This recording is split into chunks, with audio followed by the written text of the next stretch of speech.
عثمان شامی صاحب اچھے اتحادی ہیں پیپلز پارٹی اور نون لیگ، لیکن یہ بیان بازی میں کیوں الجھ رہے ہیں؟ اصل میں آپ دیکھیں بڑے عرصے سے جو ہے ہم پہلے بھی پروگرام میں گفتگو کر چکے، پیپلز پارٹی کی یہ خواہش رہی ہے کہ پنجاب میں ان کو کوئی کردار مل جائے، اور یہ گفتگو بھی ہوتی رہی کہ وہ کچھ یعنی شہروں میں یا ضلعوں میں وہ چاہتے تھے ان کی مرضی کے کوئی آفیشلز لگا دیے جائیں، لیکن جو مریم نواز صاحب ہیں وہ اپنی جماعت کی مداخلت نہیں قبول کر رہی ہیں اپنی حکومت میں، تو کسی اور جماعت کی کیا کریں گی؟ تو ایک تو یہ اس کی فرسٹریشن ہے اچھا کہ ان کو آپ دیکھیں نا کہنے کو اتحادی ہیں اور کام کوئی ہوتا نہیں ہے، اور جو سیاستدان ہیں ان کے یہاں پہ پیپلز پارٹی کے وہ تھوڑا لیفٹ آؤٹ فیل کر رہے ہیں۔ دوسری بات یہ کہ کچھ ایشوز پہ انہوں نے پنجاب حکومت کو مسلسل ٹارگٹ کیا ہے، سیلاب سے پہلے جو ہے گندم کی قیمت پہ بھی جو ہے وہ مسلسل تنقید کی جاتی رہی ہے، تو وہ میرے خیال سے جو مریم بی بی ہیں وہ تنقید سن کے تھوڑا انوائے ہو گئیں ان سے، تو انہوں نے ایک جملہ بولا 2-3 دن پہلے کہ وہ پنجاب پر اٹھنے والی انگلی توڑ دوں گی، تو اس کے جواب میں جو پیپلز پارٹی کے لوگ ہیں، میں دیکھ رہا تھا آج کوئی 3-4 پریس کانفرنسز ہوئی ہیں، اور جس میں پلوشہ خان صاحب ہیں، ندیم افضل چند صاحب ہیں، تو وہ سب لوگ اپنے اپنے سطح پہ جو ہے لگے ہیں، طرح طرح کے نقطے جو ہے وہ لے کے آ رہے ہیں، لیکن میرا خیال ہے ان کی لڑائی سے آپ کو پریشان ہونے کی ضرورت نہیں ہے، کیونکہ دونوں کے پاس نہ کوئی اور چوائس ہے نہ اختیار ہے، متبادل کوئی نہیں، تو جو جس تنخواہ پہ دونوں کام کر رہے ہیں اسی پہ کرتے تو یہ اسی پہ کام کرتے رہیں گے، آپ ان کی لڑائی سے پریشان نہ ہو۔ لیکن ایک بات میں یہاں پہ اضافہ کرنا چاہتا ہوں کہ یہ بلاول بھٹو صاحب نے جو بنیادی طور پہ مطالبہ کیا یہ BISP کے ذریعے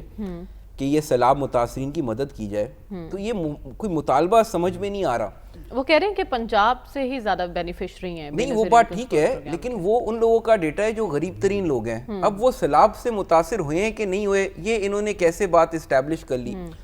تو اس کا آپ دیکھیں یہ جو زیادہ تر لوگ ہیں نا یہ دیہاتی علاقوں کے رہنے والے ہیں، تو اس کے پیچھے ان کا جو مقصد ہے بظاہر نا وہ نظر یہ آتا ہے کہ جہاں جہاں ان کو تقسیم کی جائے یا پیسے یا مدد دی جائے تو ساتھ بے نظیر صاحبہ کا نام لگاؤ، تو یہ شاید ان کا خیال ہے کوئی پولیٹیکل فائدہ مل جائے گا اس کے کہ یہ جو ہے کہ جیسے بے نظیر یا پیپلز پارٹی یہ لوگوں کی مدد کر رہی ہے، تو میرا اس سے زیادہ میرے خیال میں ان کا کوئی یعنی ٹارگٹ نظر نہیں آ رہا۔ بلاول جنوبی پنجاب کو لے کر بھی بہت ٹچی دکھائی دے رہے ہیں، وہ یہی ایک ہی سلسلے کی کڑی ہے نا، لیکن میں آپ کو جو بات کہہ رہا ہوں نا کہ وہ یہ میرے خیال سے یہ تاثر دینا چاہتے ہیں کہ جیسے بے نظیر کا نام استعمال کر کے جیسے پیپلز پارٹی نے کوئی خزانوں کے منہ کھول دیے، لیکن حقیقت بات یہ ہے کہ یہ جو BISP ہے یہ ایک فیڈرل گورنمنٹ کا فنڈ ہے، تو یا تو آپ سندھ میں اگر کوئی لوگوں کی مدد کرنا چاہتے ہیں BISP والوں کے تو اپنے حصے سے کوئی کٹوتی کرا لے سندھ، اور ان سے حکومت سے کہیں کہ وہ یعنی کنٹریبیوٹ کر دے فنڈ میں جو یہ سیلاب کے لیے، تو اصل میں بات ہی یہ کان کو گھما کے پکڑنے کی کوشش کریں میرے خیال سے۔ ٹھیک ہے، بنیادی بات ایسی جذباتی فضا انہوں نے قائم کر دی ہے اس ایشو کو لے کے، جو BISP والے ہیں ان کو پہلے ہی پیسے مل رہے ہیں، جو سیلاب متاثرین ہے میں آج دیکھ رہا تھا پنجاب حکومت نے سروے کا آغاز کیا ہے، جی اور مریم بی بی تو کہہ رہی ہیں کہ 10,000 سے تو کچھ بھی نہیں ہوگا ان لوگوں۔ اچھا اس پہ بھی پیپلز پارٹی والوں نے آج پریس کانفرنس کی ہے، وہ کہتے ہیں اگر 10 لاکھ روپے دیں گے یہ تو پھر صوبے کے بجٹ سے بھی زیادہ ہو جائے گا، اتنے متاثرین ہیں یہ، لیکن حقیقت یہ کسی کو پتہ ہے نہیں آج کی تاریخ تک کہ کتنے متاثرین ہیں اور ان کا کیا نقصان ہوا ہے، تو اب آج پنجاب حکومت نے جو ہے وہ سروے کا آغاز کیا، تو میرے خیال میں تھوڑے دن انتظار کر لینا چاہیے، ٹھیک ہے، جو اس کا نتیجہ ہوگا اس میں نظر آ جائے گا کہ ایگزیکٹلی تخمینہ کیا ہے حکومت کا، اور اس حساب سے کوئی اسٹریٹجی بنا لی جائے، تو ہر وقت یہ روتے رہنا کہ ہمیں باہر سے پیسے مانگ لیں یا فیڈرل حکومت کوئی فنڈ دے دے،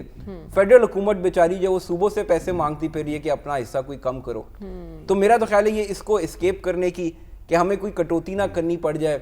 یا ہمیں کوئی حصہ نہ ڈالنا پڑ جائے سیلاب متاثرین کی بحالی میں، تو انہوں نے یہ سیاست ساری جو ہے وہ ایک شروع کی ہے۔ ٹھیک ہے، تو آپ کو لگ رہا ہے کہ واقعی اس معاملے پہ سیاست ہی ہو رہی ہے۔ شامی صاحب میں آپ سے جاننا چاہتی ہوں، ایک تو UN میں کی گئی تقریر کا امپیکٹ اور دوسرا بھارت کا جواب کیا ایکسپیکٹڈ ہو سکتا ہے؟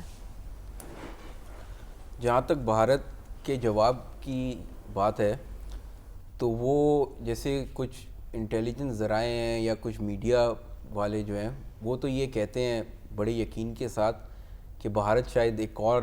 جنگ کی تیاری جو ہے کر رہا ہے، اچھا، اور کوئی مستقبل قریب میں جو ہے وہ کوئی ایڈونچر وہاں سے کیا جا سکتا ہے، اچھا،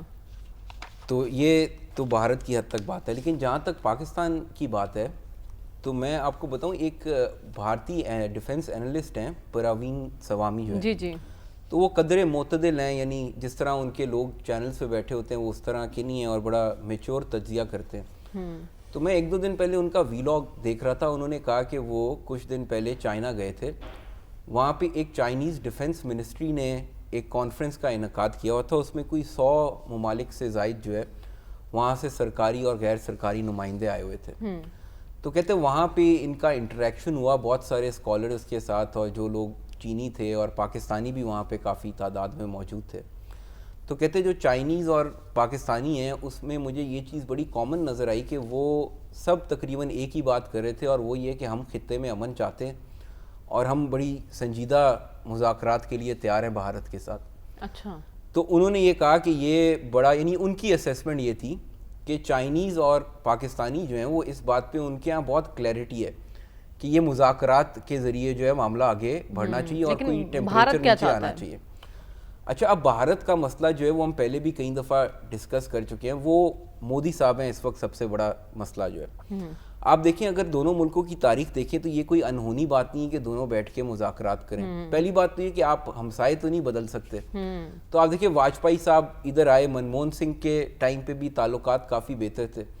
تو یہ جو مودی صاحب ہیں انہوں نے یہ سم ہاؤ ان کے دماغ میں یہ بات آ گئی کہ اب پاکستان کو ڈسکارڈ کر دیا جائے. یعنی ہم تو اتنی ترقی کر گئے ہیں اور ہم اب چین کے برابر کی طاقت ہے اور پاکستان سے تو ہمارا کوئی مقابلہ ہی نہیں. تو اللہ کا شکر یہ ہوا کہ انہوں نے جو یہاں پہ جنگ چھیڑی اس سال, تو اس کے جواب میں یہ ہوا تو نکل گئی ہے, عقل ٹھکانے آ گئی. تو عقل تھوڑی ٹھکانے آ گئی ہے. اب بات یہ ہے کہ اگر دوبارہ کوئی ایڈونچر کریں گے تو پھر مزید ٹھکانے آ جائے گی عقل. لیکن ہماری خواہش ہے, اس وقت اس پوزیشن میں ہے کہ ان کے عوام سوالات اٹھا رہے ہیں, میڈیا ان کا خیال یہ ہے, اور میں بھی کوئی ایڈونچر کرنے کی پوزیشن میں, میں ان کے یہ تجزیے وغیرہ دیکھتا رہتا ہوں نا, جو ان کے حامی اینکر ہیں, وہ ان کا خیال یہ ہے کہ اگر کوئی پاکستان پہلے تھوڑی کسر رہ گئی تھی, تو اگر دوبارہ پاکستان کے ساتھ کر کے کوئی کام ایسا ڈال دیا جائے تو پھر مودی صاحب کو بڑا فائدہ ہوگا اس کا. اچھا. لیکن میرا خیال یہ ہے کہ ان کو جو امبیرسمنٹ پہلے ہوئی تھی تو وہ اس سے دگنی امبیرسمنٹ ہوئے گی, تو ان کے لیے بھی بہتر یہ ہے کہ وہ مذاکرات کی میز پر ہی آ جائیں. ادروائز یہ کہ اگر پھر سے یعنی جنگ کے میدان میں آئے اور کوئی ایسا ہی نتیجہ نکلا تو پھر سلمان صاحب کی یہ خواہش بھی پوری ہو جائے گی, شاید کہ درمیان میں ہی رخصتی ہو جائے, یعنی پوری ٹرم ہی نہ کر سکیں. تو یعنی انہیں ایک بار پھر منہ کی کھانی پڑ سکتی ہے, اور اس بار کہیں ایسا نہ ہو کہ اپنے اقتدار سے یہ ہاتھ دھو بیٹھیں.